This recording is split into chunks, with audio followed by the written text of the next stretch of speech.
A couple hundred years ago, the only thing you had to worry about was a hangover. You're telling me you're an investigator? More or less. Today, because of your curse thingy, you can't sleep with anyone. We're not a team. I'm your boss. Or else you might feel a moment of true happiness, You got a real addiction to the brooding part of life. lose your soul, Except for the bulk of it, where I was nearly tortured to death. become evil again, You're a demon hunter. Road demon hunt. and kill everyone.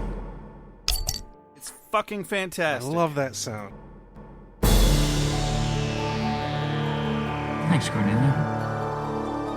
I always appreciate your perspective.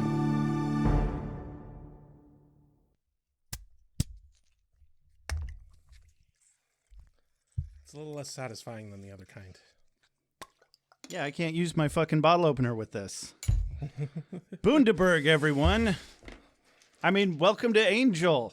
Welcome to Ale with Angel. I'm Josh. I'm Rex. And today on Ale with Angel, we're reviewing an episode of Angel. It's called Benediction. It's season 3, episode 21. And we're drinking Bundaberg because Rex single-handedly caused the stores to be out of stock. Not this time. It's all your fault, I guarantee it. Out of stock of Reed's sugar-free ginger beer. It was, in fact, my fault in 2020, but not this time. Wait, we're not at liberty to say why. Really shouldn't be posting that kind of shit on the internet. No. Anyway, Bundaberg Diet. I didn't know they made Diet. Yeah. It's another type of ginger beer that's apparently brewed in Australia. Yes. So, you know what? Shut the fuck up, mate, and drink it. It's really good. Not as good as Reed's, but Reed's ruins all ginger beer. It does. It's really kind of flat. It's got great flavor. I like the flavor. Yeah. Well, Reed's is pretty heavy on the carbonation and a kick in the teeth with flavor, so Oh yeah. it's kind of hard to beat. Yeah, I really enjoy the carbonation mostly. Oddly, I don't like it as much. Weird. Well, ladies and gentlemen, we got to shamelessly self-plug real quick because giggity. And also review us on iTunes. Now, remember, when you shamelessly self-plug, flared bass. Yes, if there's no flair to bass, then you are shamefully self-plugging. No. The reason you need a flared bass is because that shit will go up and you can't get it back out. Which is shameful. Yeah, especially when you got to go to the ER for it. Yeah. Then you get that guy that does all the shorts, the EMT, who's seen apparently way too many butt accidents. Now we're literally just talking about butt stuff. Not that, you know what? It's 2025. Put something in your butt. There are two types of people in this world. Those who eat ass and those who don't get dates. I would, yeah, and one of those types of people must fit firmly into the category of fuck-a-doodle-doo. I'm fairly certain it's the first category that's giving us money. I would like to call out their names out loud without doxing them. They are. You'd like to call out their name consensually. Consensually, Yes. but also without doxing Yes. them. They are Christabel, Joshua. What are you doing, Joshua? I can't say it without doing the voice. Tink, I wish I could review you twice. A doodle doo. Pixie Dark, Elon Miller Bond, Tracy Kidd, Monica FT, Tsuba Spike, Audrey, 2 French last names. Check out my band Cryptids, Nathan Lancy, Dulcinea, Rachel Doodle Doo, Canadian Clubby and Soda. I love you so much. Mr. Tobalicious, Sandra Craig, Jay Sommer, Karen Moon, Pat Legustan Las Tortugas. Damn, I didn't even notice that one. Oh, Two-Tone Magister of Many Monikers Gnome, Father Defenestrado, Kelly MC, Jesse Rain, and Carrie Phillips. Can I just say I am very glad that you got to read that first from Pat? Yeah, it's because Spanish. I would have fucked that up. Yeah, you know what it means? No. It means Pat likes turtles. Oh, cool. I was assuming that, but Couldn't think of how to say still or again. I cannot speak Spanish. I know. I can't even pronounce a lot of Spanish. Just my mouth won't do it. Good. There's a lot of English that you can't pronounce. Yeah, sometimes. Oh, jeez. Oh, my. Boy, somebody sure put a quarter in us today. A roll of quarter, but they were flared at the bottom. You can, if you go to the bank and you ask for the flared rolls, they know what's up your butt. Jesus Christ. All right. It's time for a mom synopsis. Let's get the show on the road. Put a tail on the end of it. It makes it more fun. Oh, sure. Joshua, what are you doing, Joshua? I'm forgiving the demons of my past and letting go of the toxic vengeance in exchange for love. Is that okay with you, Mother? I'll allow it this time, Joshua. Right after one final act of vengeance, and then I'll be done with it. You know, that's what they say about heroin, right, Joshua? Are you doing heroin again, Joshua? No, but it sounds like you are. You know, it's really amazing how often these shows have direct allegories to doing heroin, Joshua. I'm not hearing a no. Hey, you little turd. You don't hold me accountable. I accuse you of things with little to no reasonable suspicion. That's how things work in this household, Joshua. Okay, well, as long as you're dodging the question, I'm going to go do some more heroin. You said no, Joshua. Are you lying to me again? No, it wasn't a lie because you asked if I was doing heroin again, and I actually never quit, so... Damn it, Joshua! I said I'd allow you to do one last vengeance, not one more hit of heroin! Okie dokie. My last act of vengeance will be to resolve my daddy issues and bigotry whilst simultaneously attempting murder. How are you going to do that, Joshua? Ah! Joshua, honey, your father loved you very much, and how can you be a bigot towards me? I'm white! Well, that checks all the boxes. Thanks, Mom, I'm cured! Holy shit, I've raised a psychopath. Because today on Angel... Angel waits patiently, but extra brutally, for Connor to come back to him of his own free will. Meanwhile, Holtz is instructing Connor to do exactly that, but makes it sound like an act of espionage. So Connor drops in on the A-team as Fred does a paranormal Geiger counter test on the building, a scale on which Connor ranks quite high. They all slink away and leave Connor and Angel alone, and then Angel takes him on a work outing at a club where Lila has set up Justine, remember Justine, to be ambushed by vampires as a test for how Wesley would react. And Cordelia sees it all in a vision. So Angel and Connor show up and kick some ass like a proper father and son and have a fun little play fight afterwards. Holtz witnesses their interaction and decides it's time for Connor to return to his real father, who has much more to offer him than he does now. Connor is resistant, but heads back to the Hyperion with great prejudice towards Lorne specifically, and when Cordelia explains demons aren't all bad because she's part demon, Connor doesn't exactly get the whole takeaway and pulls a knife on her. She does some demon mojo that cleanses his soul or some shit, and he lets it slip to Angel that Holtz came back with him.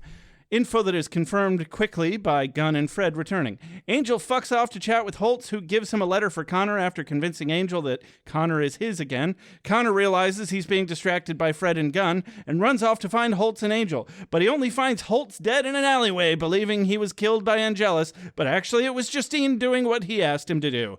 The end.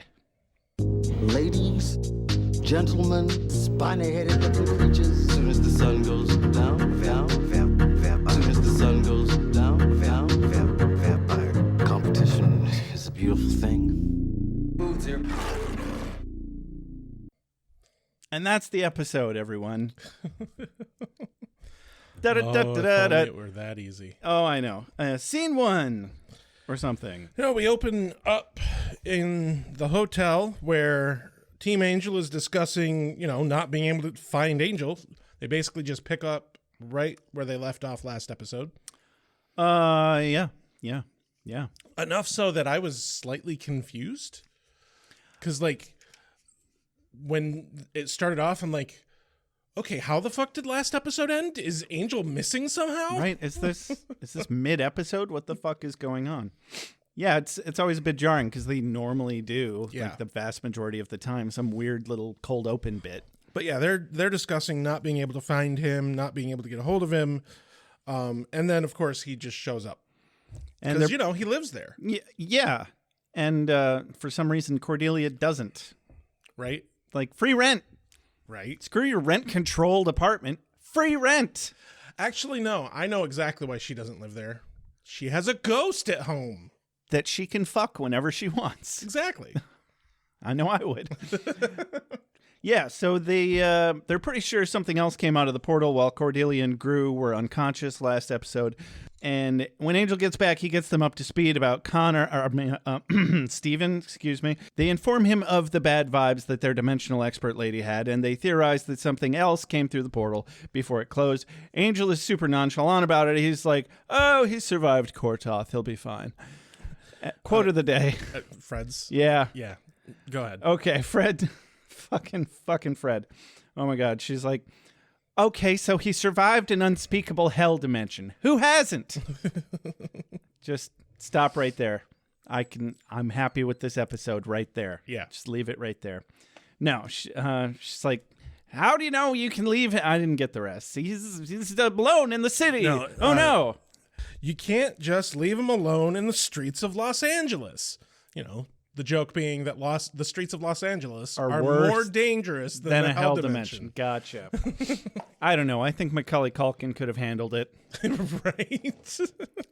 In the 80s. Yeah. Yeah, specifically. Not because it was safer in the 80s. Right. But because that's when he did Home Alone. Yes. Okay, just checking. I got what you meant. All right. Just spelling it out for anyone out there that might be too young for that reference. Yeah, that movie would not work today because cell phones exist. No, yeah, you're right. No, it's still an incredibly popular movie, though. Oh, yeah, I'm sure. Yeah. Angel. Angel's confident that Steven will come back on his own as soon as he realizes what he needs. And thank you to Cordy's infinite wisdom and uncanny direct connection to Angel's brain. She knows instantly that he means his father. He needs his father. Complete with dramatic zoom in and everything on Cordy as she goes, his father. Just in case anybody missed any nuance. Yeah. We wouldn't want any of that here. Nope. Cut to Daddy Issues World. I'm sorry, the other Daddy Issues world. There's a lot of daddy issues around here. Yeah. Cut to the other hotel full of daddy issues. So, Steven gets a hotel for him and Holtz. I gotta say, I actually rather like the old man makeup they did for Holtz. Oh, they kicked ass with that makeup. It's quite good. Oh, yeah. But it makes it look like, I mean, I guess it could be scars and burns. They were in a hell dimension. Yeah, it definitely looks like he was scarred and burned. Mm-hmm. And I think that's kind of what makes it work. Well, his performance also just rocks. Like, the guy's got such a deep fucking voice. Yeah. He doesn't even have to try. And, he didn't even do anything too over the top. I could imagine an actor taking it a little too far with over exaggerated hard air quotes old man moving. No, this guy I think is a classically trained he's probably a Shakespearean actor. He knows what's up. I'd have to look that up. Quite good. I'm just riffing here. But he's damn good. Stellar performance. I wasn't always a huge fan of Holtz as a character, but man, this guy knocks it out of the park with this final performance of Holtz. Yeah, Steven shows just how much he knows nothing about modern polite society by not introducing himself with his full surname and title and name of his father, and then does the completely normal thing of throwing wads of cash into the window tray at the hotel clerk while demanding a room. Yes. That's how I would have done it. Yes. The funny part is that after counting the cash, I am absolutely certain that Connor is not getting exact change. No. He overpaid for that hotel room, I guarantee it. Yeah. I mean, either that or he dramatically underpaid for that apartment, and they were just like, all right, I'm going to keep the money and not even put it on the fucking books. Because it seemed that shady. Did you see how fluorescent that lighting was? That's how you know it's a shady hotel. Yes. Nobody Yes. likes fucking fluorescent lighting. It was awful. Sorry, I'm checking. Yeah, I know. And then we have an opening sequence. But Rex is still checking on something. I forget what. Damn. He went to the University of Chicago as well as Trinity University in San Antonio, Texas. And he studied acting further in organic theater, or at the Organic Theater in Chicago. From 1972 to 1978. Yeah. I knew he was a theater actor. Yeah. There were a few scenes here that he had with Connor where I could tell he was... His filmography is long. Like just visually. Hot damn. Yeah. But yeah, there were a few scenes that he had here with Connor where they were both like standing up and walking away and sitting down and standing up and walking away. And I was like, that's very theater blocking. Oh, yeah. Like it actually got a little annoying a couple of times. But dude's been working. He's been in something every year since like 1984. So our entire life, he has been in something every year. Yeah. He started in 1984? Yeah, that's his first TV credit is 1984. Okay, but he was doing stage... Oh, no. Sorry, his first film credit's 1980. Okay. What's his name again? I'm not even going to try and pronounce his last name, but his first name's Keith. Oh, Jesus. Keith Jarabajka. Yeah. Jarabajka. SZARABAJKA. Yeah, I think I got as close as you can. So yeah, opening sequence. Now we're in a hotel room. We get some big expository dialogue between Connor and Holtz. I'm just gonna bullet point it here. Before that, I do want to Rex is mention. just gonna bullet point it here. I don't know. So Connor does specifically get a newspaper. Yeah, and then assaults a vending machine for food. He does, in fact. This is notable to me because he picks the entire vending machine up. Yeah, that's like more than a foot off the ground. So like, dude's really fucking strong. Like we knew that he was like able to do some inhuman things, like jump off a fucking the highway. Yeah. But like, no, he actually has like vampire strength. Like, yeah, he is the bastard son of two demons. Yeah, exactly. He better get something for that, you know? Right. That'd really suck if you're just like, my superpower is I can grow my fingernails kind of fast. But yeah, their conversation starts after he gives Holtz the newspaper, and Holtz sees that they've literally only been gone for a few days. A few fucking days. I mean, I didn't bother tracking it back, but I feel like it's been a couple of weeks. I don't think it has. Pretty much all of the episodes from when they disappeared, which was like 4 episodes ago, have all been back-to-back timing-wise. Yeah. We haven't had any breaks. No. I could have sworn we had at least one. Whatever. Not too worried about it. But yeah, days. Either way, a couple of weeks could still be described as days. Yeah, fair. Anyway, so yeah, he brings in a paper and a bunch of fucking vending machine candy. Bullshit that I bet his system cannot handle after growing up in a hell dimension. Either that or his system will be like child's play. Right. Mere child's play. Right. I'm normally digesting fucking haunted bananas with turtle shells wrapped around them. Well, I mean, for fuck's sake, it's what all of our systems actually do with the food that we have today is like it's too easy to digest. And it's like, oh my God, this is pure fucking energy. Yeah. Yeah, I can't imagine why there's an obesity epidemic. Exactly. But anyway, yeah, big expository dialogue between Connor and Holtz. Bullet points of the conversation are they've only been gone a matter of days after, I think they were in Kortoth about 18 years. Connor intended to go back to Holtz rather than Holtz following him here, but that's stupid. Why would Holtz want to stay in fucking Kortoth? Connor found a crack in reality to get them back and made some sort of Kortoth creature show him how to do that. Didn't sound like it was a humanoid creature. Like it might have been those little scuttlebug clear jellyfish things. I don't know. Holtz does the dad thing where he tells Connor what he's thinking and who he is. He forgives him for wanting for wanting to meet Angel and not killing him because he He's informing Connor that he doesn't have it in him to kill except out of necessity. And I'm like, fuck you. You don't know him. Well, I guess he probably does. I mean, he did just raise him as like they're the only two human beings that they both saw for Exactly. 18 years. yeah, seriously. And like Connor's very well spoken. Holtz did like a very good job with education. Yeah. Holtz is like, very well spoken. Yeah. It makes sense. And so like it really seems like he did a pretty fucking good job of being this kid's dad, man. He did. He really did it up. Like, he's really just mad at Angel about him murdering his son, and he went off the deep end. That doesn't make him a villain to me. It never really did. It was kind of ass backwards. Like, the only reason it makes him a villain is because he doesn't understand that Angel having a soul really nullifies everything that he did. Right. Because he wouldn't have done that if he had just had a soul.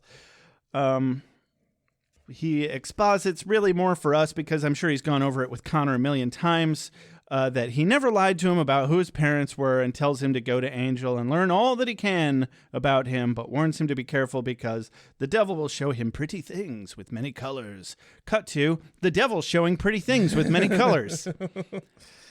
Yeah, Lauren. But it's actually just Lauren. Lauren has arrived at the hotel with the crystal. I wrote it down, but I'm not going to pronounce it properly. Oh, like sure. Sadrian crystal or some shit like that. That's exactly right, Rex. But he specifically got it for free because somebody owed him a favor, and it's apparently priceless. Mm-hmm.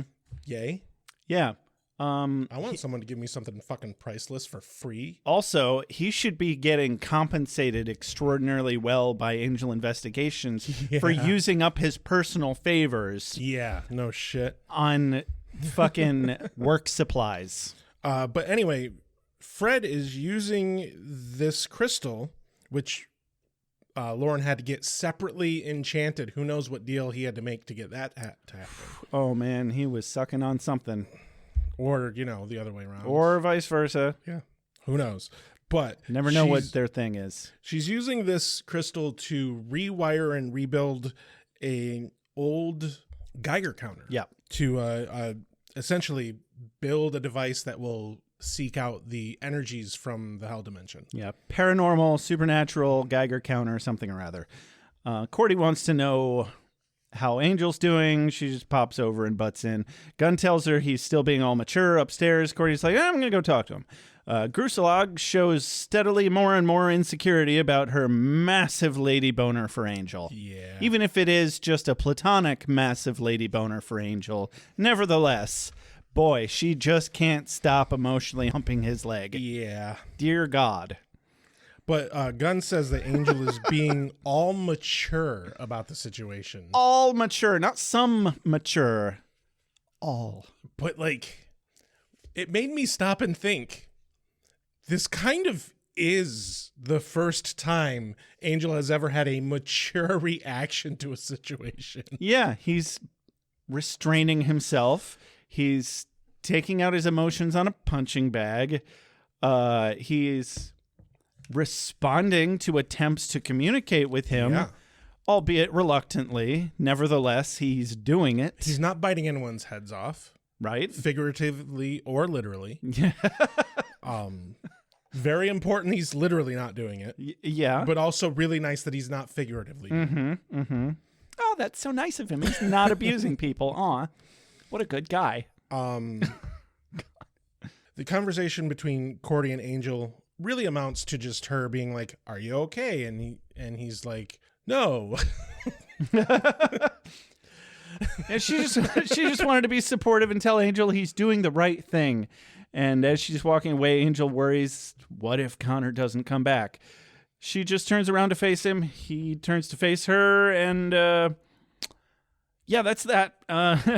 She ain't got shit to say about that. Cut to the courtyard. Yeah, where Gru and During Lauren... which scene, presumably, Cordy and Angel are using this time to have themselves a huge fuckfest, specifically behind Gru's back just to hurt him. I don't think that's happening at all. Well, I'm just using Gru logic. I don't think that's what he's thinking at all. Yes, he is. No. I'm just fucking around now. Okay. I don't think that. So either. he specifically is asking Lauren some advice, and it plays off at first like he's talking about the situation with Connor. Yeah. As Lauren says, well, ain't you just sneaky with the subtext? Because, he's actually asking advice about himself and Cordy. Sure. Well, yeah, he's confused why Angel isn't doing anything, and Lauren's like, well, champ, you can't force it if it's meant to be, and Gru actually has a great response to that. How can it be forced if it's meant to be? And what if it's not meant to be? Well, just shut the fuck up, son. Just because someone jumped a couple dimensions doesn't mean it'll work out. Oh. Yeah. Whoops. Double meaning. I like how Gru responds here, though, because he's concerned about his relationship with Cordy, but he also is aware enough that he probably cannot talk to her about it right now. There's shit going on. She's distracted. And so he... With work. Yeah. With her work husband. But he really does not seem any level of confident that things are going to work out with him and her. No, he's pretty done. He goes to leave and turns to Lauren and is like, if my princess should ask, tell her I went for a walk. If she asks. Man. And she never does. No. There's not a single moment in the entire episode where she thinks, where's Gru? I wonder where Gru is. No, she does not think about him once the whole fucking episode. It's real sad, but we'll get there. Yeah. There's a thing that happens.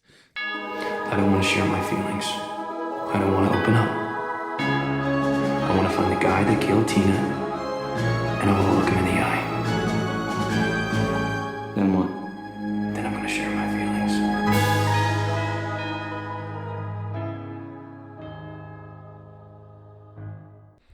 Cut to Angel's room where Broody Boy broods that Connor's farther away now than he was when he lost him, and Cordy assures him it's temporary. Connor doesn't hate him and doesn't even know him, and he's going to come back because he's family. I'm like, wow, supportive Cordy over here killing it with all the momming Broody Boy can fucking handle. I don't know, though. I kind of liked his response when she's like, it's only temporary. And his response is, yeah, everything's temporary. Everything's temporary. Because you know what? Yay for nihilism. Yeah, I was just going to say that's some excellent nihilism there, but... I do consider myself an optimistic nihilist. So. Yeah. It's difficult not to be a nihilist, in my opinion. I'm sure that's not true for everyone. No, I'm 100% positive that that's not true for most people. Yeah. Believe it or not, nihilism is actually not a very popular viewpoint. Yeah. So you're saying we're special? Not necessarily in a good way.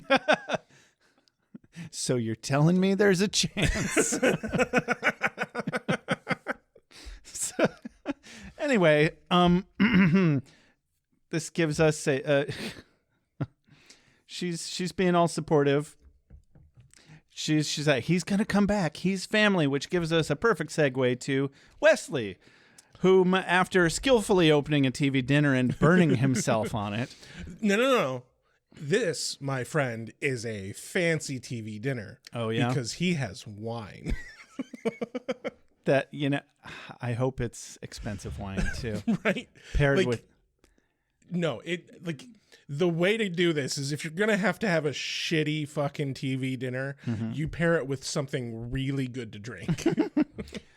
I mean, I don't know. Those fucking TV dinners, the... Salisbury steak. Salisbury steak, yeah. The Salisbury steak ones are pretty good. I can tell that it's hardly any better, higher quality than dog food.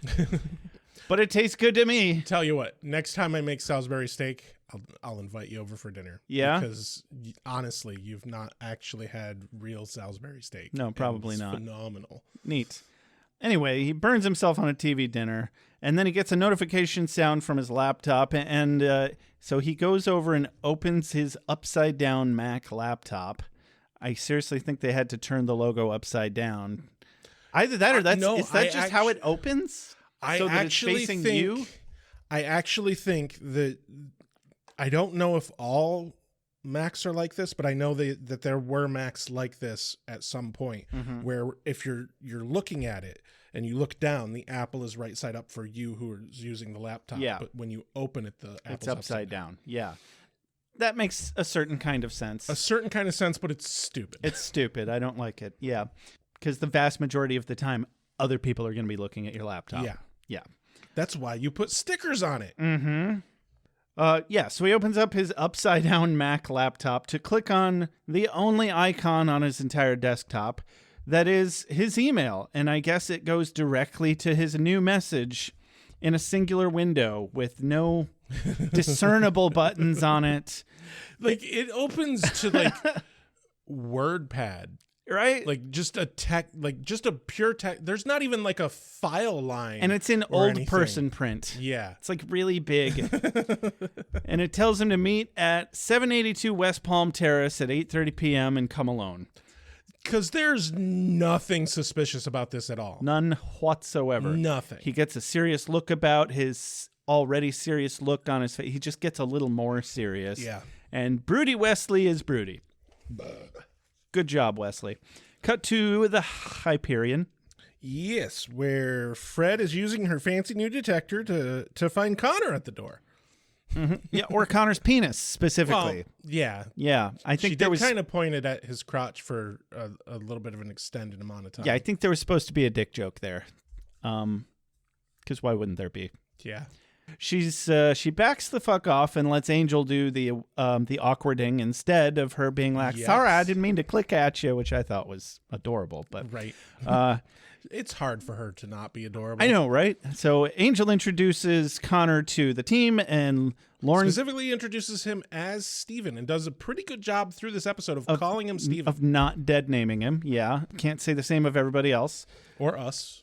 Yeah, I'm dead naming him constantly because I know he ends up going back to it Right. next season or next episode. I'm not sure. Yeah, who knows? Real soon. Eventually. But Lorne gives him a nice to meet you, young man. And I'm like, no fucking wonder Connor hates him later. I fucking hate that. Do not, I don't care how young I am. Don't call me young man. It's condescending. You don't get to call me a young man after 7, okay? To be fair, you're not. And haven't been for a while. And yet I've been young called man. it recently. Recently. Yeah. Like that's- within the year. No, like we're I am 41 goddamn years Exactly. old. We are past the middle age point. Like, I don't care if you're 70. I am still more than half your age. Yeah.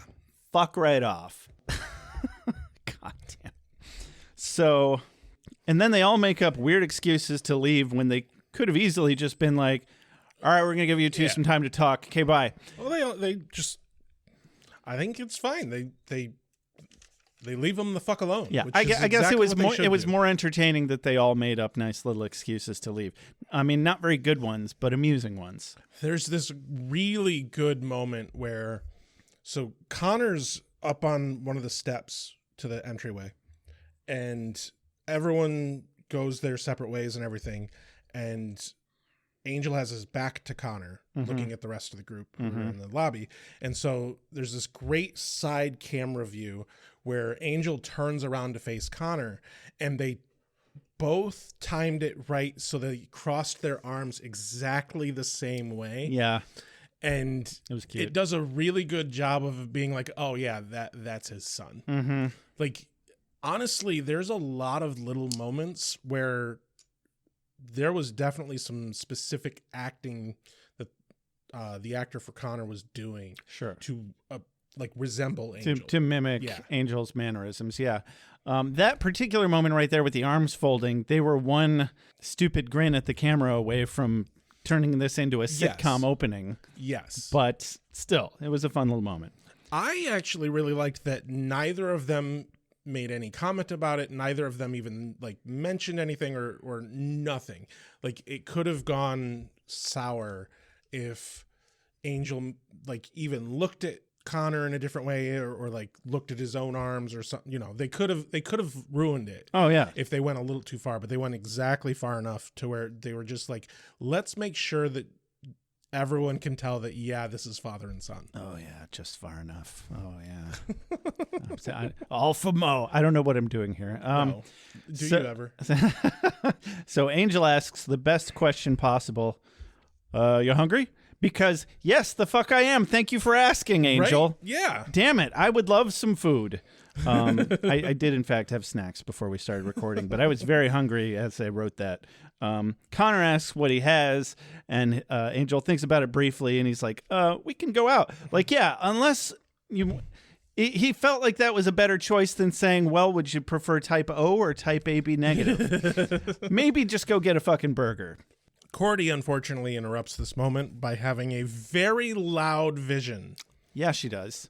She starts yelling at Angel from across the lobby. And at first it sounds like she's really upset that they're going out. I'm like, whoa, tone it down a notch. Bitch wanted some French fries, man. What? You're going to Steak and Shake? Not without me. I want a burger. But no, seriously, people, friends don't let friends go to Steak and Shake. They are run by Nazis. Are they now? Oh, yeah. They're very conservative I'm not surprised. and, Orange Buffoon supporters. Yeah. So don't do that. That is part of my blanket boycott. Not that it's particularly Right. difficult. Anyway, yeah. Bitch needs some fries and some French toast. So she's like, what? Angel, there's a woman. It's a bar. Can you hear me? Etc., etc. We see her point of view. She's in a loud club. Angel doesn't see it. And finally she snaps out of it. And it's like, oh, you need to go help this woman at a club. And Angel's like, sorry, Connor, I got to go do work stuff. Quote of the day here. Angel turns back to Connor, and Connor's like, well, I guess I'm gonna leave. But Angel says, listen, I have to go out for a while. It's kind of my job. And this is the point where Connor's like, okay, I'm going to fuck off. Sure. It's kind of my job. It could be kind of dangerous. There's a lot of killing and violence. You want to come? But just the tone of, you want to come? Like, the way he's talking about it, like, oh, there's going to be a lot of violence. It's going to be dangerous. Like, he's talking about it in that way where you expect him to go, it's really not safe for you. Yeah, that kind of thing. But since he's not Buffy and Connor's not Dawn, right. We get and, like, for fuck's sake, the kid's from a hell dimension. Yeah. He spent 16 to 18 years in a hell dimension, so, like, you got to just trust that he can handle himself. You know, he pulled off the tone like he's going to say, I'm sorry, I got to go. And Connor was trying real hard not to be butthurt. And then he's like, you want to come? And I'm like, yes, killing it. Exactly. Like, the whole time he's got that tone, I'm like, invite him. You better fucking take him with you. And then he does. Exactly the kind of thing that Angel should be doing with his son. Yeah. Given his son's upbringing. Yeah. No, he's kicking ass here. He's taking being a dad to the moon in a good way. Yeah, I guess. He's been doing phenomenal. Sure. He's respecting the name that Connor wants to go by as best as he possibly can, especially for being like 200 some fucking years old. He's better with a dead name than a lot of other much younger than him people I know in life. Yeah. But he's also respected Connor doesn't want to be pushed and giving him space and letting him come to him of his own accord. Like, that's way better than a lot of other father figures in TV shows normally do. Oh, yeah. Don't get me started. There's so much garbage out there, especially stuff from the 90s. Yeah. So anyway, we're at a noisy club. Yes. Where Wesley, we're scanning through the club. They're panning and, I don't know, riding a cherry picker. I don't know. They're going through the club with the camera. And then we finally zoom in on Wesley, who enters unnecessarily badassly. Right. He just emerges from the crowd looking all stoic. He's back to being a rogue demon hunter. Right? Yeah. So give him his due, man. And he's even better at it than he was at the beginning of the series. Did they not give him a scar on his neck? I didn't notice it. Oh, I didn't even think about that. Like, yeah. Why would they not just make that a permanent part of the character? Because that's fucking badass. Maybe he cast a spell to fix it. I'm sorry, but if you hunt demons and that's like your career, and you have a fucking slit throat scar, you fucking rock that as like you wear V-necks for fuck's sake. Like you draw attention to it. Yeah, you make a Halloween costume out of that. God damn it! Like I had my throat slit, and obviously I'm still alive. And even that didn't kill me. Now get the fuck. You over played your here. cards right. That is a hell of a fucking ace to play. Oh yeah. Like seriously. Oh yeah. And that's why he's at this club. Yeah. You know, meeting an anonymous person. No, this isn't where the meeting is. This is just where he was going anyway. No, this is definitely where the meeting. That's a joke. Yeah, Oh, this is okay, definitely where the meeting is. And it turns out that the anonymous message was from Lila. Who would have guessed? I bet he didn't doubt it for a second that it was Lila, because who the fuck else would be sending him a message? Yeah, and I loved it. Like, I was already thinking it, but then she says it. She's like, I thought the fun part was telling you to come alone. How else would you come? Right. You don't have any friends. Fuck you. All of her interactions with Wesley thus far have been fucking perfect. Yeah. Like, she is playing the bad guy perfectly here. Mm-hmm. I love it. So she's like, hey, look, I got you a present. And he's like, you don't fucking know me. Because she's arranged for Justine, the one who slit his throat, to be there on a tip, an anonymous tip, that there were some vampires there that needed a killing. And also tipped off a bunch of vampires that there was a Justine there whom they had a beef with, apparently, because she killed a lot of their buddies, I guess. Apparently. Yeah. Apparently she's been doing pretty decent as a vampire slayer. As an honorary slayer, yes. So yeah, there's a Justine who needs a killing too. And yeah, either way, Wes starts to walk out and Lila's like, oh yeah, I don't know you at all. Except every single thought that goes through your goddamn bleeding heart, Weasley little brain. Like, I don't know, should I warn her first or go straight to my car? And she's pleased that he has to stop and think about it. He turns back and he's like, oh, really? A test? Do you have any idea how British I am? I piss tests for breakfast, goddamn you. No. But she is determined to win him over, and she's done her research. She tells him she'll even tip off Justine so that she gets out alive, so that he doesn't have to torture himself about whether or not he did the right thing. Well, she points out that she knew that he would hesitate, whether to warn Justine or not, which tells her, important things about him. Basically just informs her that she knows exactly how to fucking play him. I'm not sure that she knew that he would hesitate about warning Justine. I think that's what she wanted to find out. Right. Yeah. Well, as she puts it, she wants to make sure she's not wasting her time. Mm-hmm. And she doesn't think she is. Yeah, so let's discuss that. What did she glean from him hesitating about warning Justine? That he's capable of killing? That he's capable of slippery sloping to the dark side? I think that it tells her, one, he is on the edge between the should I warn, like he hesitated, he might have been hesitating because he wanted to warn her but wasn't sure how. He might have been hesitating because he didn't want to warn her but felt he had to. I think mostly what she got out of that was that, okay, the assumptions I have about how Wesley operates are accurate. And so now, because I know more, I know I can manipulate him. That's what I think she gets out of this as far as like understanding of whether or not she's wasting her time. Does she know and understand Wesley enough that she's able to manipulate him to her satisfaction and get what she wants out of it? That's an interesting take on it. I got more of the vibe that it was more a little bit more face value, that she was just testing his reaction to see if he was still a viable candidate for bringing into the fold of Wolfram and Hart. I really do think it's about being able to manipulate him.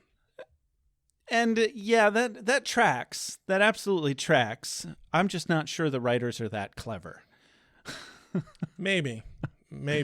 That's certainly good headcanon. I'm not discounting it in any way. But anyway, as she tells Wesley that she'll pull Justine out so that Justine doesn't get hurt, Wesley points out to Lila that that's not necessary because look, Angel's here. Problem solved. Yeah. You're not real. Or I'm not real. Somebody here isn't real, and I suspect it's you. So if you're not real, then that means that my head came off back there and that I'm dead now. Dead. Yeah, so down below, Connor is asking questions like a toddler. Will their faces be like yours? Why do you kill them if they're not like you? And Justine starts to get attacked by the bartender and a couple of other nearby vampires just as they're approaching. Yeah. Just after she spots Angel.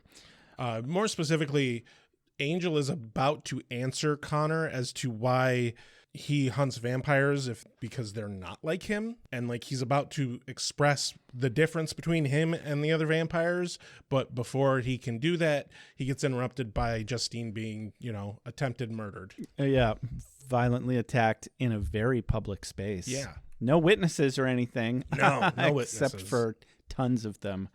I'm sure a majority of those people are on drugs. Oh, they're so blitzed. Yeah, there's not a... Okay, there's like 3 sober people in the room. Wait, 4? 5? No, Wesley Lila had a drink. Okay, yeah. It's really just Wesley, Angel, and Connor then. Yeah. Because Justine definitely was drinking too. So there are 3 sober people in this bar right now. One of them is not a people, per se. Yeah. Angel? Yeah. Yeah, he's a vampire, right? Anyway, immediately the fight breaks out. Angel dusts 2 of them super fucking quick. Right off the bat. He is a shoots first type of guy. Yeah. He also uses that really cool like pop out stake thing that hides did he? in his sleeve. I didn't notice. Which I really like that. But immediately after he stakes those 2, the bartender grabs Justine, pulls her over the bar, and then a few of the other vampires start duking it out with Angel. Mm-hmm. Connor jumps into the fight, and at first Angel's thinking, oh, Connor's going to help me in the fight, but Connor ignores Angel and jumps over the bar to help Justine, which tells me that he might actually know who Justine is. Maybe by description, something. I don't know. It would have to be by description. I think he might just be oppositionally defiant and didn't want to do what a vampire told him to do. Fair. Or, nobody wants to do what their dad told him to do. Right. Come on. But Lila specifically asks Wesley who the boy wonder is. And Wesley, of course, immediately can tell that's Connor. He moves like Angel. Yeah. He moves like his father. What a weird jump to make. Anyway. And the thing is, though, they do a really good job with the choreography in this fight. And very specifically, Connor is moving like Angel. Yeah. Like, they do a great job of setting it up so that they look like father and son. Like, way better than I would have expected, honestly. Yeah, I do. That's a fun plot point, but I feel like nature would have affected that a lot, and he wouldn't have necessarily come out just like Angel. But whatever, we could argue about that all day, and I don't feel like it. So it's the same sort of thing of how like the whole like you only use 10% of your brain trope thing is so deeply ingrained in TV and movies, even though it's completely fucking false. It's the same thing of like, oh, if you have 2 characters who are father and son and have never met, they move and act alike. Angel tells Justine to fuck off while they fight some more. She doesn't bother questioning why the fuck he would be helping her. Look a gift horse in the mouth. Yeah, exactly. Lila turns to smugly inquire of Wesley, tell me I don't have your attention now. And he's gone. So he doesn't need to tell you that you don't have his attention because you don't have his attention.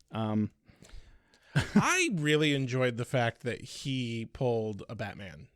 Right? Like, at the very least, an Irish goodbye. Yeah. Yeah. Like, I would love to do that to somebody someday, but the only problem I would have with it is I wouldn't get to see their face when I do it. Right? Yeah. You have to do it somewhere with cameras that you can access the feed of. Yeah. Yeah. So Connor chases the last vampire into the alleyway, and as he's sneaking around, he turns and swings his stake at Angel because he startles him. Angel catches it, and now they're locked in kind of a will they, won't they incest fan fiction situation until, of course, Angel bats Connor's arm around, causing him to stake the other vampire that was trying to get the drop on them. And then he specifically says to Connor, remember, they don't have to breathe, so they don't make sound. So they're super quiet, yeah. Which, you know, that's important. Yeah, and this locked together, this battle, this tense moment where they were locked in that attack moment. It was intended to be like, oh no, Connor's trying to kill him, but Angel earns his trust again when his attack was really just a fucking brilliant move to take care of two problems in one fell swoop here. Oh, yeah. Knocking his arm away, making him kill the other vampire. I think that might be an extraordinarily underrated moment of this show. Yeah. Like, that's just good writing and good choreography. No, I do want to say that this is probably the best written episode of this season. It's pretty up there. They're really tying it together really well. A lot of this season felt like it was really struggling. Yeah. But they're bringing it together. This episode works really well. Mm-hmm. And it doesn't feel like it's any sort of fucking side quest bullshit like we have kept getting in previous episodes. Right. And there's no B storyline. Yeah, not really. They have a little bit with I would say Wesley and Lila was the B story. But like Gunn and Fred aren't even C or D story. They're literally just a plot device. Yeah. For Angel's plot. But honestly, they have a really good sort of bonding moment here. Because after the tension is broken by killing the vamp, you know, they kind of have like a good father-son sort of moment. Well, yeah, Angel compliments his fighting ability. He's like, yeah, I'm glad to know that you can handle yourself, and I don't have to do stupid father-son things like take you to a fucking ball game or a museum or something. I get to kill monsters with my kid. Yeah. I get to just do my job. This is perfect. It's only been 3 days, and now you're just basically an adult and we can go fight together. This is the best of both worlds. Yeah, like he didn't have to spend that long changing diapers at all. No, he got really lucky.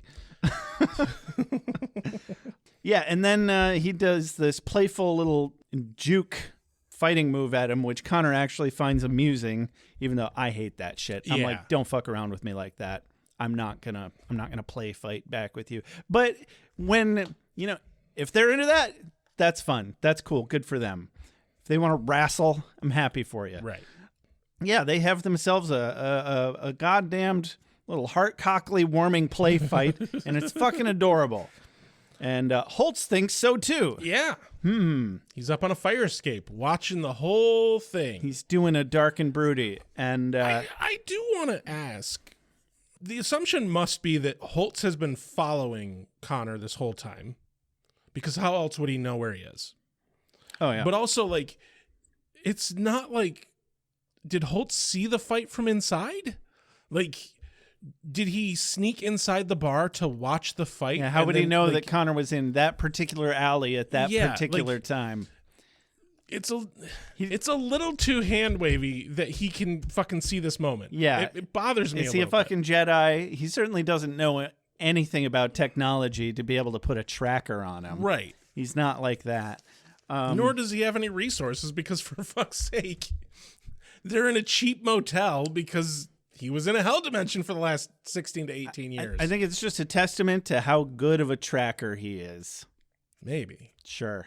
I'm going to go with that. He can probably smell him from I mean, he did 100 survive yards. in a hell dimension. Yeah.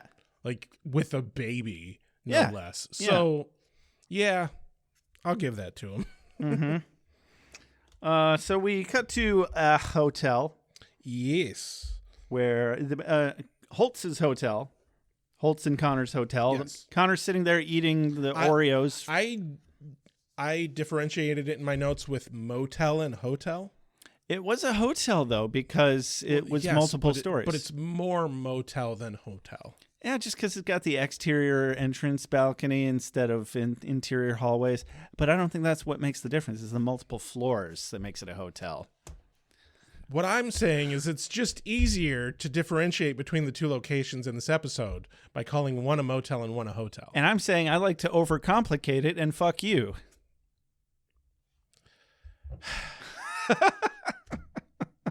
Anyway, I'm having a good time. Connor tells Holtz Angel tried to trick him and he's seen through Angel's tricks to see his true face. And then Holtz comes back with, and I've seen yours. Dun, dun, dun. It was pretty happy, and I'm happy for you, son. Yeah. Yes. Yeah.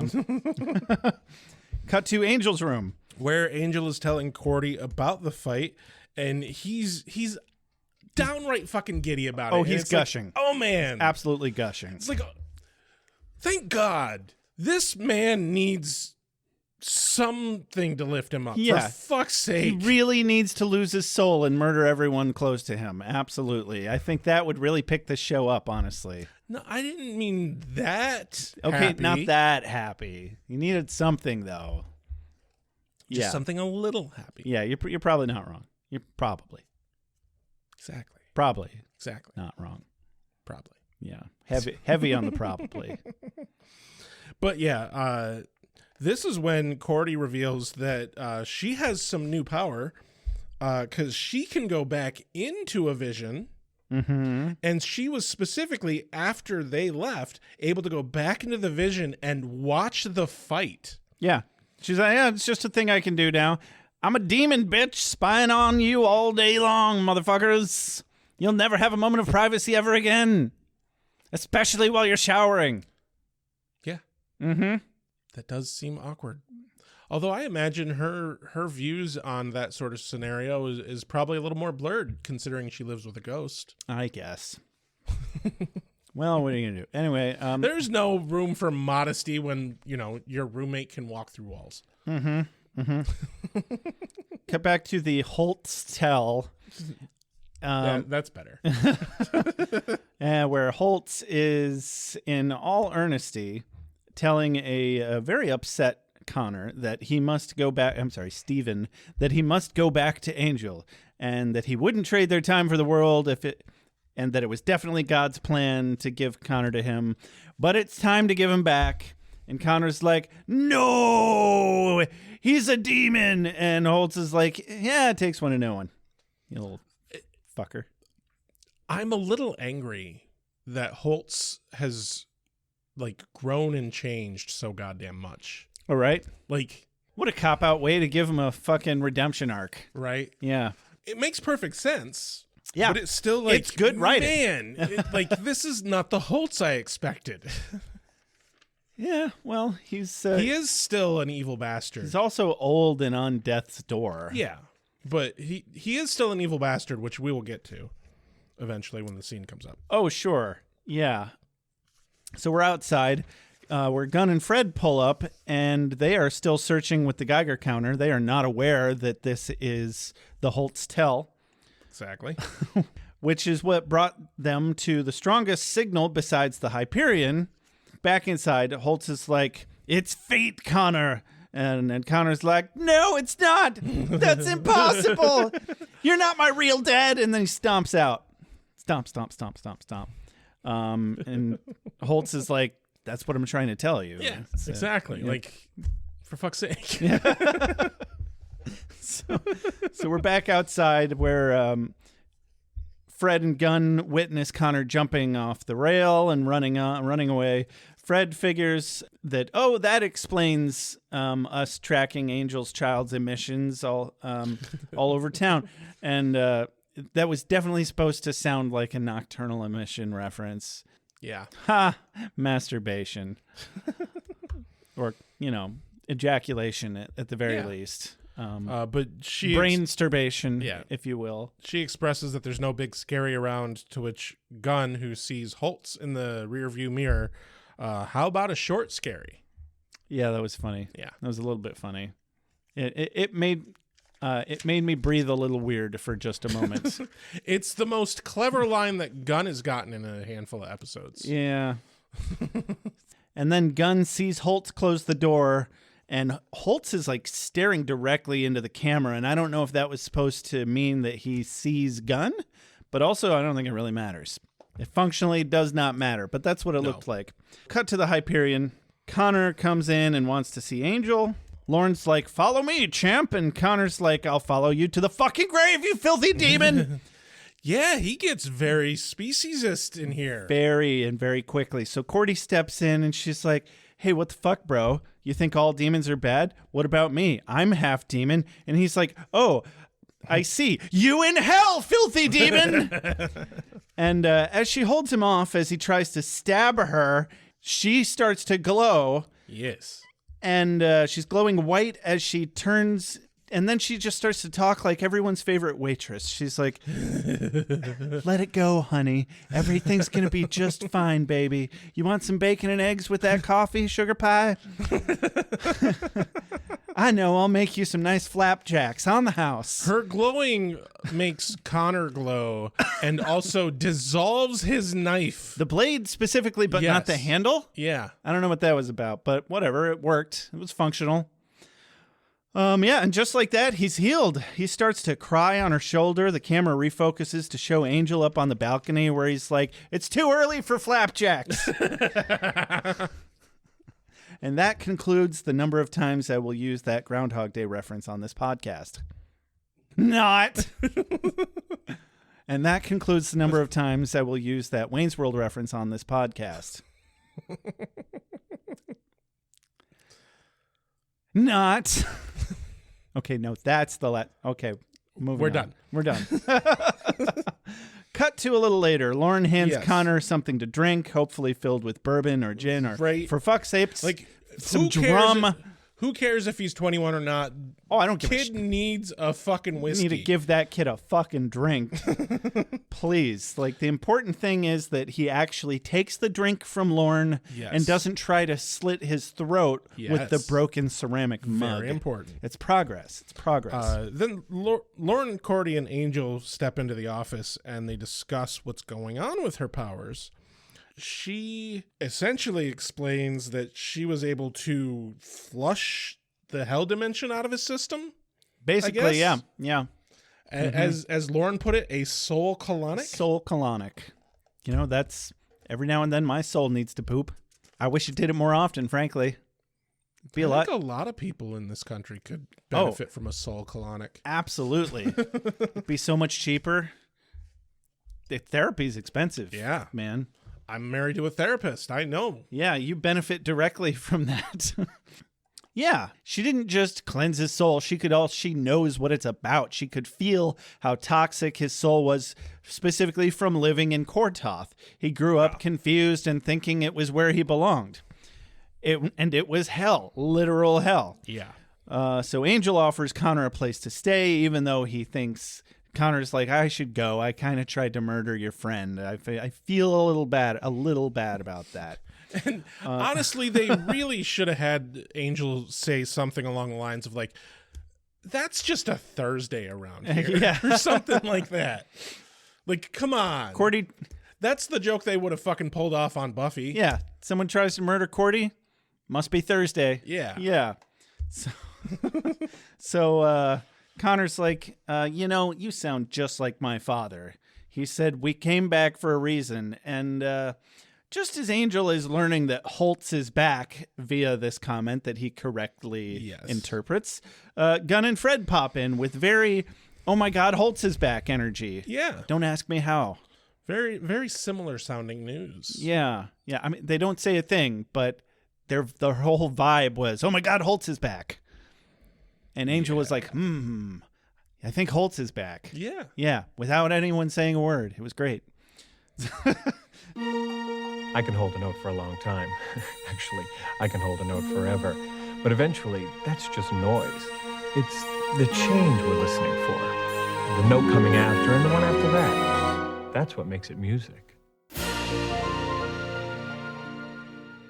back to the Holtz tell. Yep. Justine knocks on his door, and man, speaking of daddy issues, she's got some serious shit to work out because she is absolutely in love with this man. Yeah, she doesn't care that he's an old man now. Oh. She still obviously wants to just hop on that. It seems like it. Like, this is not paternal love. And here's the thing: if the writers didn't mean to write it that way, which who knows, whatever it is, the actors are playing it that way. Oh, absolutely. Like, I mean, never mind the scene that's coming up in a minute where he leans back on the bed with his leg hanging off the bed, and I'm like, wait.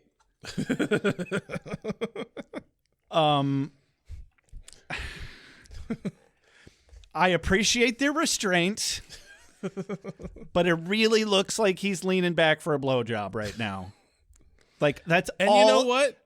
Who knows what their relationship is like behind closed doors? That is all I could think of, that whole scene, but we're not even there yet. So, yeah. And she even calls him by his first name, Daniel. I didn't even know his first name. And I did, if but I like, did, I forgot it. Yeah. I also completely forgot that his name was Holtz again.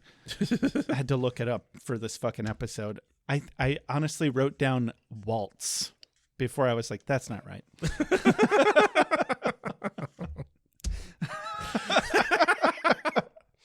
How long did it sit there before you're like, oh, that's not right? Not very long. Okay. At least there's that. I had to write something down before I looked it up because I get mad at my memory when it does that to me. Right. So I had to at least take a crack at it. You did have the Z. I had 3 of the 5 letters correct.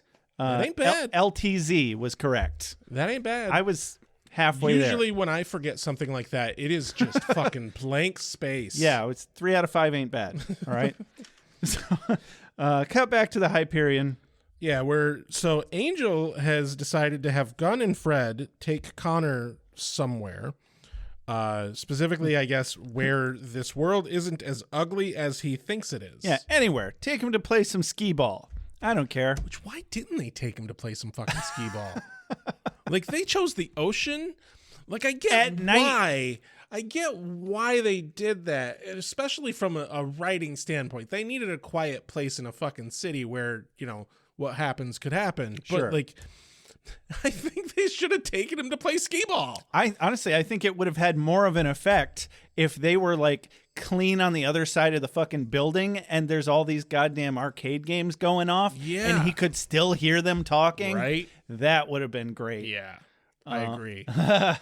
But instead, he heard them over a little bit of ocean wind. Well, fucking course he did. Right. Of fucking And they course weren't he even did. whispering. But again, we're not. We're Anyway, getting. we're getting jumping ahead of ourselves. Wow. Anyway, Cordy tries to stop Angel, not for the reasons that Angel first thinks, because when Cordy tries to stop him, he's of course like, "Oh, I know you don't want me to kill Holtz," and she's like, "No, kill the fucker, fuck him. Just don't He lie stole to your son. Just don't lie to your fucking kid. Yeah, Whose trust you are trying to earn. yeah, You and like, fucking dick. and he's doing exactly the wrong thing in this moment where he is handing Connor off to somebody to distract him, and he's gonna go confront Holtz. I knew the other shoe had to drop real soon. Yeah, Like, Angel was being way too good at this. He had to fuck it up somewhere. yeah. So, yeah. What surprises me, though, is the degree at which he just does not remotely listen to Cordy in this. Oh, right. He's Like, like that actually legitimately seems a little out of character, that he didn't even have a hemming and hawing sort of moment. Yeah, and they even made it a meta moment. She's like, do we have to do this thing?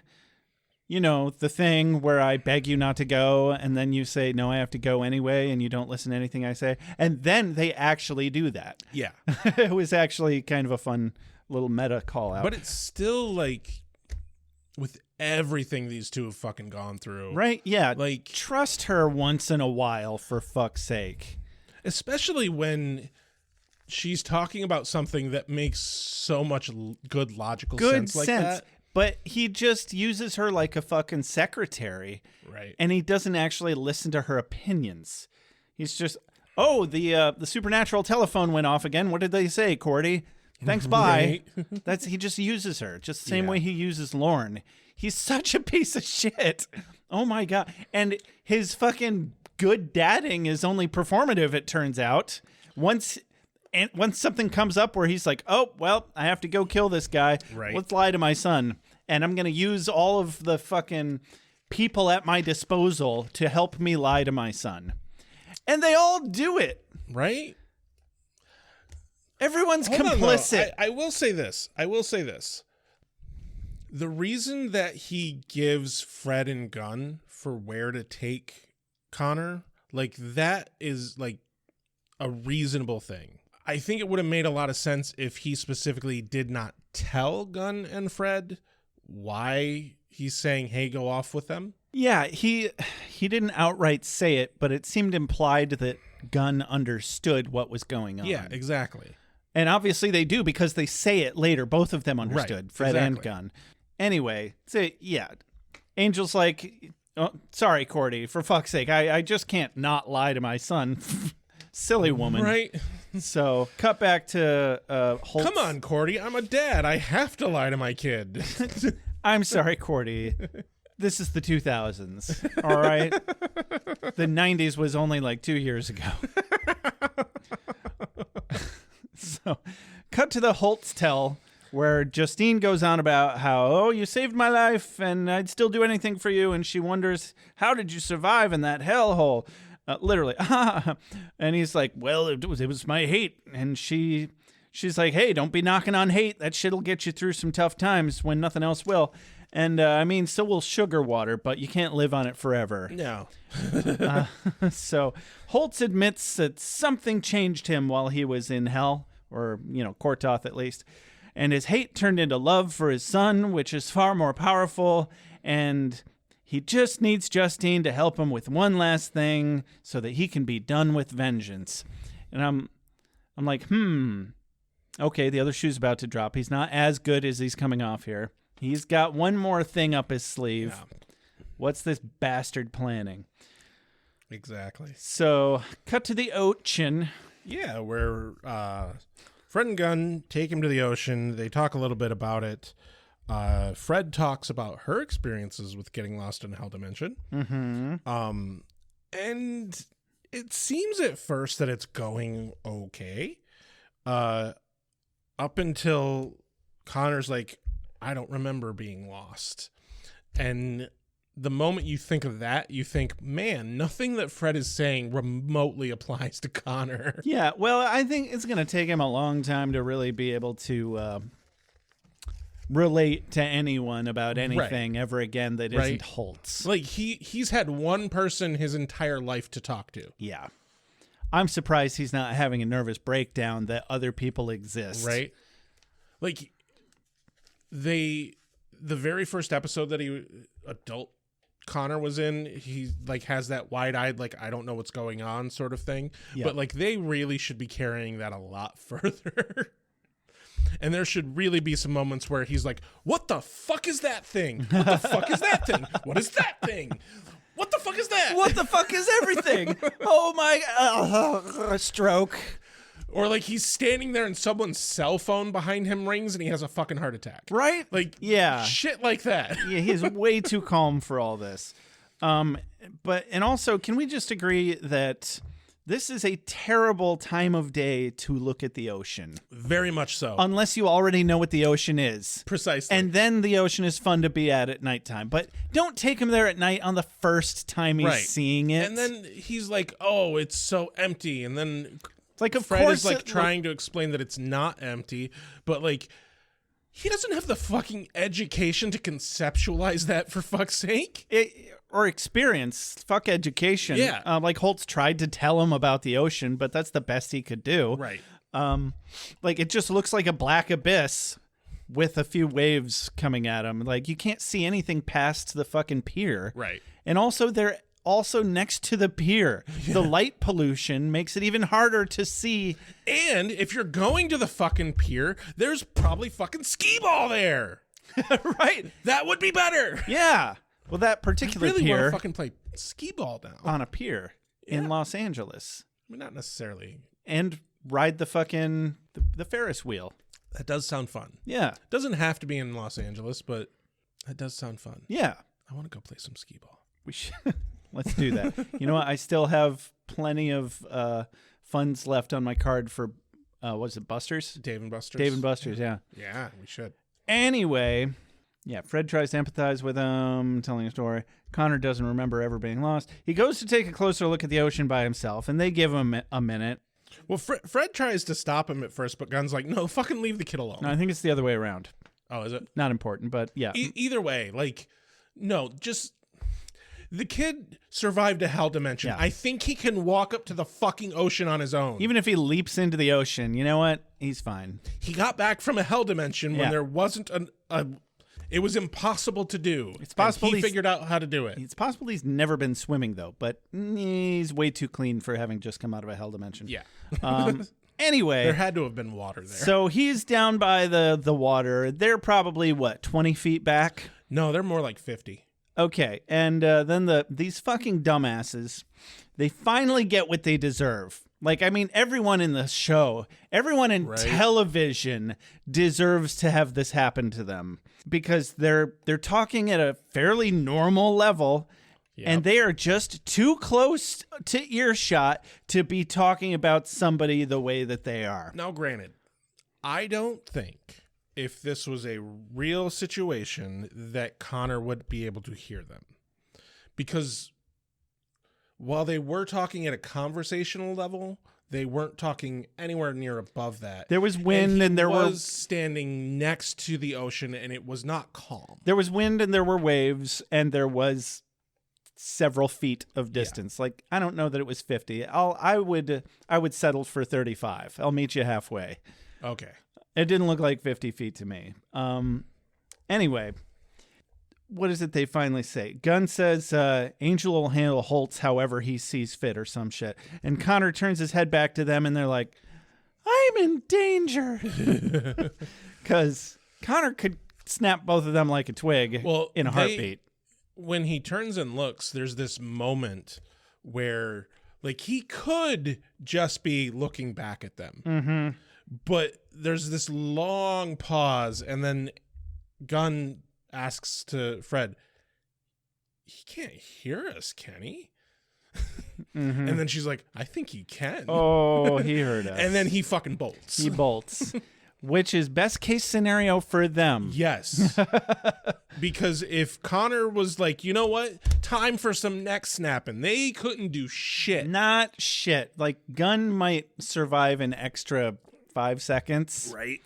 But Fred's just done. Fred would survive longer than Gunn because Gunn would, in fact, jump in the way. Oh, yeah. Like, he would jump in front of that train, for fuck's sake. Sure. But in a vacuum, if he were to directly attack Fred versus if he directly attacks Gunn. Anyway. That's some nerdy shit. Which is why we're going to actively run this simulation right now. Or not. Okay. No. Maybe we'll do a stream about it later. We get a short little bit of scene back at the Hyperion Hotel in the darkened lobby. All the lights are off. Figure standing in the shadow steps in, and Cordy mistakes it for Angel. And is so happy that it's Angel and not anyone else. Oh my God, Angel, this makes me so happy that you didn't go, and I told you not to go, and you didn't go. Oh my God, I'm so happy to see you. Hi, Gru. Gru. Oh God. I like that it kind of paid off that Gru and Angel have very similar builds. Like, yeah, maybe they had some foresight about that. Maybe. I don't know. Maybe not. I don't know. Anyway, Gru handles it a little better than one might expect. He just smiles knowingly as her smile fades when she realizes she hasn't thought about him all fucking day. Not even once. And that he noticed. He definitely noticed. That's going to be a fun conversation, I'm sure. Yeah, everyone's going to be super happy about it. That's real fun. But you know what? I think in a healthy relationship, that's okay. I think she just needs some me time. Honestly, this is a circumstance that could easily be worked through. Oh, yeah. If all people involved could talk through it. Sure. It's not going to happen. No, it's absolutely not going to happen here. Not even a little bit. This is going to escalate and break off very soon. Yeah. I'm with Wolfram and Hart. Everybody should have a lawyer like this one. Mr. Winters shall never be convicted of any crime. Ever. Should you continue to harass our client, you'll be forced to bring him into the light of day. I want that stricken from the record. A place I'm told that's not all that healthy for you.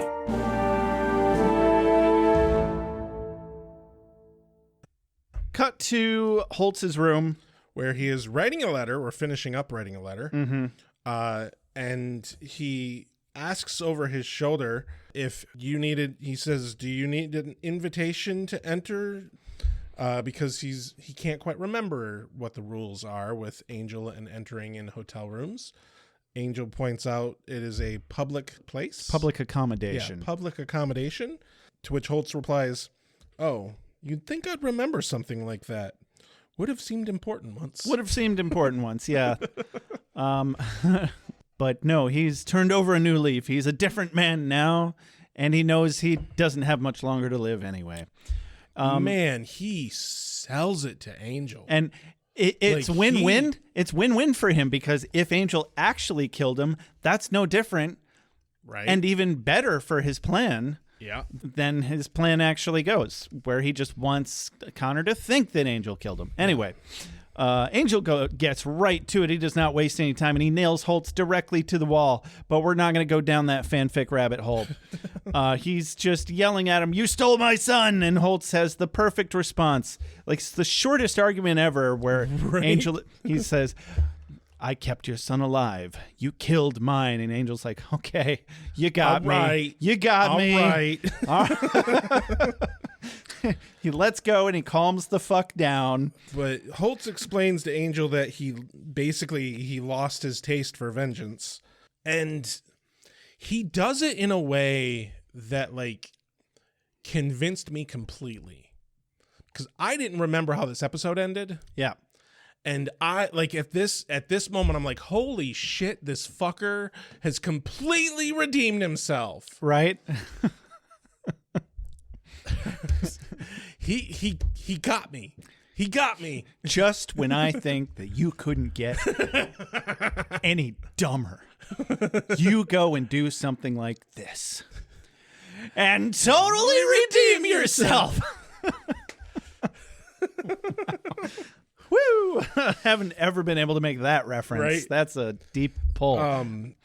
But he, and he explains to Angel that there's a letter that he'd like him to give to Connor. Mm-hmm. It's not sealed.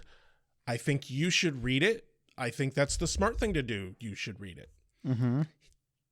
He sells him completely on being redeemed and forgiving Angel. And there's even a nice little joke about an apology in there. I don't know that it's a joke. In the letter, you mean? No. In the just in the scene. In the scene, back and forth. Angel's like, "What do you want me to do? Say I'm sorry? I wouldn't mean anything." He's like, "No, it might mean a little." And Angel's like, "All right, well then I'm sorry." It's like, earnestly, he doesn't say it like a dick. He's like, "Then I'm sorry for the little bit of good that it will do." And I'm like, there, see, guys, that's all you had to do. Right? Just say you're sorry. A lot of this could have been avoided. Gee, it is just like being a toddler for the rest of your immortal life. Christ. Yeah, like if he had just tried to convince him that he actually felt bad about it a long time ago, some of this could have been avoided. The one thing Angel didn't once fucking do in any of this with Holtz is explain to him, yeah, I did a shit ton of horrible things as Angelus, and then when I got my soul back, that fucked me up for a generation. Yeah, frankly, killing your family was a drop in the bucket, buddy. Yeah. The only reason I don't lose any sleep over it is that I can't really remember it. Who are you? Like, goddamn, Holtz, he's been alive for hundreds of years, and he was very evil. Yeah. You are not even at the top of that list. Yeah, don't flatter Hell, yourself. he killed the entire fucking Village? village of gypsies. Yeah. To get the curse in the first place. Yeah. Like, Woof. Oh, man. Yeah, just apologize, man. yeah. Jeez. Oh, man, so many things in TV shows could be just fixed by the littlest bit of conversation. Seriously. So Holtz, in a nutshell, is like, he thought he'd get some justice from taking Angel's son, but he didn't. Now he's giving him back, which is maybe the real vengeance, but he's not happy about it. The actual line is, I'm an old man now. I have nothing to offer the boy. You can give him what I can't, his purpose. But every time you look upon his face, every time he calls you father, you will be reminded of that which you took and can never give back. And if that is vengeance, I find I have no taste for it. But that is a total fucking lie. It is. Because the way the rest of this episode plays out, that is exactly what he is fucking setting it all up for. Yeah. He broke open the vending machine of vengeance on his way in, and he loves every crumb. Goddamn, talk about an impressive long game here. Oh, seriously. He had a lot of years in a hell dimension to think this part through. And I'm sure a lot of it is based in actual emotions. Like, he wasn't lying for most of it. Right. I don't think he's lying. No. I think the only lie he's really told here, well, two. He's told two lies, I think. Okay. One is he strongly implied to Angel that he's leaving. Sure. That is a lie. He knows what's going to happen. The other lie, I think, is when he says, if that is vengeance, I have no taste for it. Well, yeah, but it's a very slippery lie. I was going to latch on to the same thing here. He says, because he's following up, but every time you look upon his face, every time he calls you father, you will be reminded of that which you took and can never give back. And if that is vengeance, I find I have no taste for it. Because he wants more. He wants much more violent vengeance than that. He's like, if that's vengeance, then that's fucking lame, you fucking beta soy boy right. cuck. How I didn't fucking pick up on that at all. I just thought of that right now. No, that's exactly it, because he's playing the longer game. Yeah. His vengeance is specifically getting Connor to kill Angel. Right. Yeah. More importantly, his vengeance is specifically letting Angel win Connor over and then doing an Uno reversal. Like, he raised Connor, brought him here, got Connor to bond with Angel. So not only is he going to essentially kill himself, rip Connor's heart out by that. And he's not even going to get to see his vengeance plan play out. He's just... That's how sadistic this long game is. Yeah. As long as he dies thinking that his plan will go as planned, but also the damage, the extra trauma that he is causing to Connor to pull this off is ultra sadistic. Yeah. It really is. I am not just going to take away your son. I'm going to make him take himself away from you. Like, I'm going to make him hate you. Yeah. As deeply as I hate you. Like, that is... Because hate like that is not something that's that easy to give to the next generation. It makes me think that as much as he does love Connor, there's a burning sense of resentment for who he is and where he came from that he just can't get rid of. Right. So he's still willing to do this in spite of his love for Connor. Like, any of the level of like, wow, he's so redeemed. Like, yeah, burned that shit to the ground. Yeah. Damn. Nope, hasn't changed a bit. Not even a little. In fact, he got worse. And what's impressive to me also is not only is he giving this lie to Angel, he's also giving this lie to Justine. Oh, right. Like, he sold Justine on the idea that he is a changed man as well. But the way that this all plays out, there's no way he actually thinks of himself that way. There's no way. Yeah, I'm really curious what he told Justine to justify why she needed to kill him with an ice pick. Like, okay, sure, it needs to look like tooth marks from a vampire, but to what end? Like, I don't know. Anyway, let's just move on. Yeah. He gives Angel the letter to give Connor, tells him to read it, warns him Connor won't accept it at first, and he'll try to find him, but he never will. Cut to an alleyway where Connor is running like a bunny, hippity hoppity, just fucking hauling ass. Yeah, bopping field mice all along the way. I can only imagine with how, like, the amount of screen time that the actor has for sprinting on camera here. Oh, there's no way he didn't vomit once they hit cut. He's young. He's in shape. He's got this. Maybe he was doing like the fastest sprint that actor was. Mm-hmm. Like, yeah, some people can do that shit. I don't know. Or he vomited. You know what? I have little sympathy either way. I can scarcely be bothered to give a shit. And then Angel in a car. Yeah, his car. Angel in his car. He drove a little ways down the road, I guess. Pulls to the side of the road and reads the letter. So it narrates over the rest of the scene until Connor gets to Holtz. Basically, it says, "I'm not your real dad. There, see how that feels? Now I'm leaving you forever, asshole. LOL, JK. No, but really, fuck you. Go back to your demon daddy, you bastard. Okay, love you. Bye-bye." Verbatim. Not verbatim. Verbatim. Not verbatim. Come on. That's exactly what it said. No, it doesn't. To the letter. Learn to read, Rex. It was more heartfeltly written than that. Well, fucking duh. Okay. I suppose I'll let up on the bit long enough to let the audience know that is absolutely the opposite of what this letter sounded like in multiple ways. And then, of course, Holtz steps outside the back alley of the hotel, meets Justine there, where she proceeds to kill him by stabbing him twice in the throat. We only see once, though. Well, yeah. Yeah. With, I guess, was it an ice pick? Knife or ice pick, I couldn't. It was couldn't a really very tell. long, skinny, pointy thing. Yeah.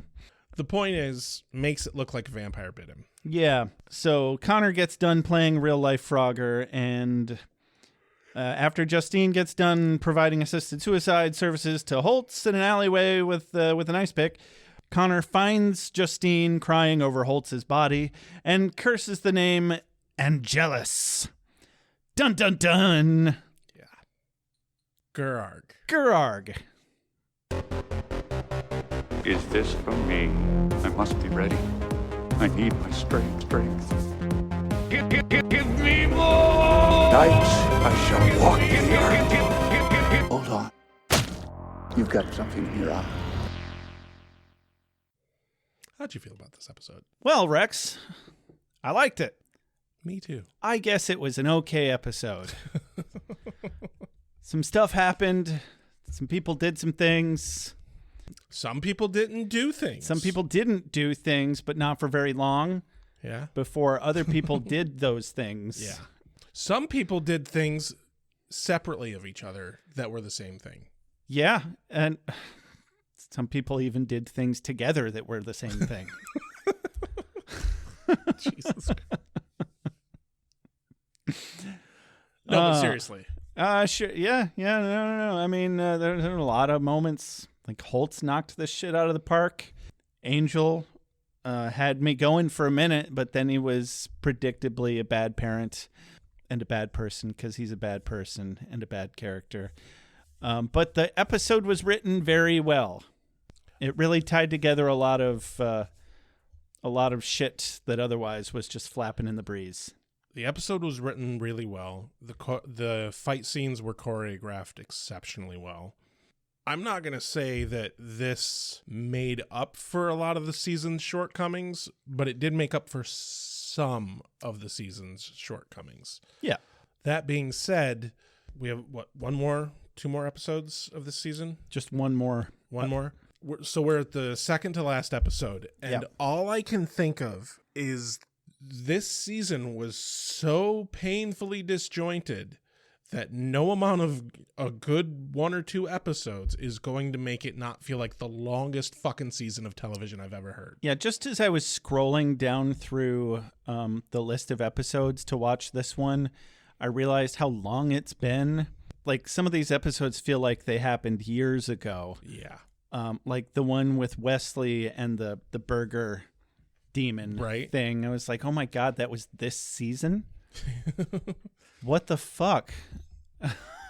But that's partially just because of the timing for our recordings. Right. But also, though, like, it says something about how disjointed the season arc was. Yeah, because I can't even imagine how that fits into where we're at now. Because, like, Buffy, like, just as long, you know? Mm-hmm. We had a bigger break with Buffy and everything. Yeah. But the season was so much more cohesive that it didn't feel as long as this did. Mm-hmm. And like I said, this episode makes up for some of that. Not enough of it, but it was quite good. And yeah, I'm going to take what I can get. Right. I'm not knocking the rest. Like, we're still reviewing this show because we like it. Yes. I will say this. I didn't remember Connor for shit. Yeah, me either. But kid's a better actor than I recalled. It's coming back to me after a few episodes. I'm like, okay, yeah, no, I do remember watching the whole season of this actor now. I gotta say that there were some moments there where I'm like, I did not expect this from him. For the fact that, like, the character just didn't imprint on me at all. Yeah. In the previous watchings, but like, and I'm kind of upset that they're gearing up to get rid of Grusalog. Right. Like, I was just starting to warm up to him. Yeah. And then they're like, oh, we're actually going to make him an annoying incel. Okay, not really an incel, but. And honestly, I think he's not. They're not even writing him that way. Like, he is sad, but I don't think he's, like, painfully hurt about or anything like that. How dare he demand attention from his partner? Right. Like, he's sad that it's not working out. Yeah. Especially after all the effort he put into getting here to be with her. Yeah. And, like, that's legitimate to me. Like, yeah, that makes sense. Mm-hmm. But, like, he's also accepting that it's what it is, I think. But, and I still don't get it, though. Like, she is not romantically into Angel, no matter how much I joke about it that she is. She's not. It's just a deep friendship and professional relationship that they have. It's not... They're family. It's not... Like, exactly. He's like a brother to her. Like, if they were ever attracted... I feel like they were attracted to each other for a little while. There was that one episode... Right. Where some sort of spell... And I think they go through a thing later. Mm. In one of the next... In season 5? Or 4? I think so. Well, because she's not in season 5. They kill her off at the end of season 4. Right. Yeah. But, so they do go through something that it makes them a little bit more romantic, but at least at this stage, they're not. Yeah. For fuck's sake, they've been working closely together for a handful of years now. Like, they've been through hell together. Like, that's a deep relationship. Sure. But then I need to remind myself that it's not real. Right? It's fine. I could probably go find the actor that plays Grusalog and some other stuff if I miss him that much. But you know what? I don't. I don't miss him that much, and I won't. But I did see a post online on Facebook that really helped me put into words what I've been kind of trying to approach about how we have this knee-jerk reaction of being like, that was bad, and I'm criticizing this character because that's not what they should do in real life. And I've tried to approach that as often as possible because I catch us doing it all the time. But the fact that we do that and we act and react like they're real people is a testament to how well the characters are written. They are made to be human. Yeah. It's not just supposed to be dramatic for the sake of drama. The larger point that it's making is nobody's perfect, and everyone is deeply flawed and has room to grow. True. I don't know. There's just some things in this season especially where it's like, fucking idiots. Yeah. No, except for Angel. He's a bad, unredeemable person. I hate him. Yeah? No. But I am... There are moments. I am much closer to that than I have ever been. Yeah. I did not come into this thinking Angel's a bad person or a bad character until a couple episodes where I realized, wow, they just really can't get him out of this rut of being just like this abusive patriarch. Yeah. And I'm really fucking sick of it. And if it doesn't get a lot better real soon, I am going to be stuck in that opinion about him, just like with Spike and him. But Spike is supposed to be a right. No, like they've relied far too much on the something happens.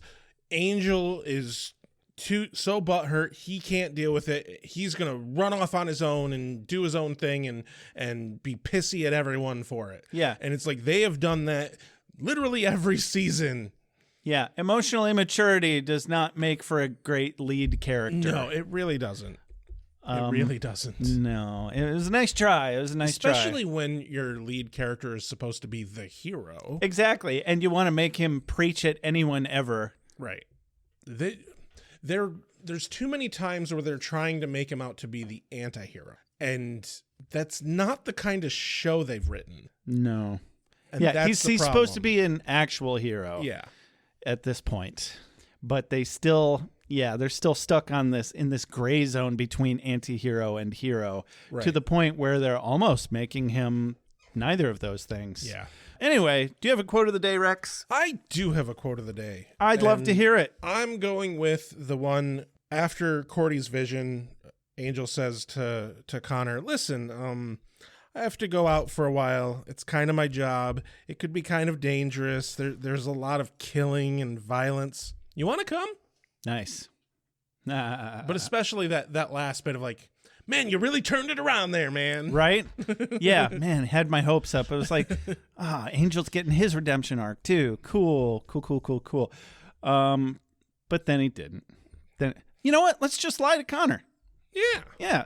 That's perfectly reasonable because I'm upset about something. I do suspect that we're going to get a good payoff with this is my and this is a pure guess. I do suspect that because Holtz seemed so fucking reasonable, he's going to be like really hard on himself for having done that. And he's going to feel a lot of guilt for like, and maybe learn something about it. Maybe. Who knows? Angel's going to learn something? Yeah. Yeah. About, be fucking like, better. Why you shouldn't lie to your kid like that. Right. Yeah, because that's definitely what they seem to be setting up Holtz to be doing. Because theme much? Right. Yeah. No shit. Well then. What's your quote of the day? My quote of the day, I'm giving it to Fred. Okay, so he survived an unspeakable hell dimension. Who hasn't? Yeah. Fucking love it. Yeah. That was definitely, it was between those two. Those were definitely, in my eyes, the best two lines in the episode. Yeah. Like, I mean, we've all been to middle school. Right. If that's not an unspeakable hell dimension, I don't know what is. All right. Oh, it's your outro. Okay. I just got to get to my page. Yeah. I was about to do the outro, and then I was like, oh, no, it's your outro. Never mind. So this has been another episode of AwA with Angel. Don't forget to like us on Facebook, join our Facebook group. You can follow us on Blue Sky. If you'd like to get in touch with us, you can do that in a number of ways. You can do that through those platforms, but also you can email us, beerwithbuffy@gmail.com, or you can give us a call on our voicemail line or text our voicemail line at 269-743-0783. If you'd like to support our show, you can do that in a number of ways. The best way, by far, is give us a review on iTunes. And remember, when we get to 100 reviews, we are giving away a free hoodie. And if you do a review and you email us with a screenshot, we will give you a free sticker. It confuses me that more people aren't, hitting us up for that. I know, right? You like stickers, don't you? Like, everyone loves stickers. Nobody ever got over kindergarten. Right. Come on. You cannot convince me that you got over kindergarten. Exactly. Exactly. Yeah, I'll send you a gold star while I'm at it. If you would like to get said sticker or a few other different merch items without giving us a review for some reason, pay for it, like the stand-up citizen, I guess. Fucking weirdos. You can do that on beerwithbuffy.com/shop. If you'd like to just give us your hard-earned money, we will accept that too. Patreon.com/beerwithbuffy, where we will read your name off at the top of every episode, along with the rest of our doodle-doos. Mm-hmm. This has been an episode of Ale with Angel. I'm Rex. I'm Josh. Have a good night. Keanu Speed, Josh. Reeves be with you. Whoa. You are the Slayer. Lives depend upon you. I make allowances for your years, but I expect a certain amount of responsibility, and instead of which you enslave yourself to this cult. You don't like the color?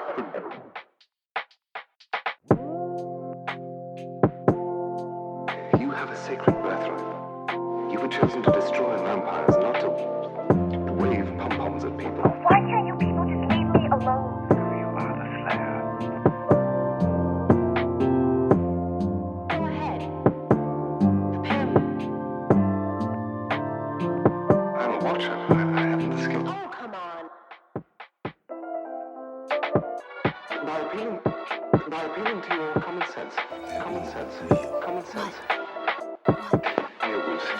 incubi, succubi, everything you've ever dreaded was under your bed, but told yourself couldn't be by the light of day. One gal in all the world. Common sense. One gal in all the world. Was a bit, British, wasn't it?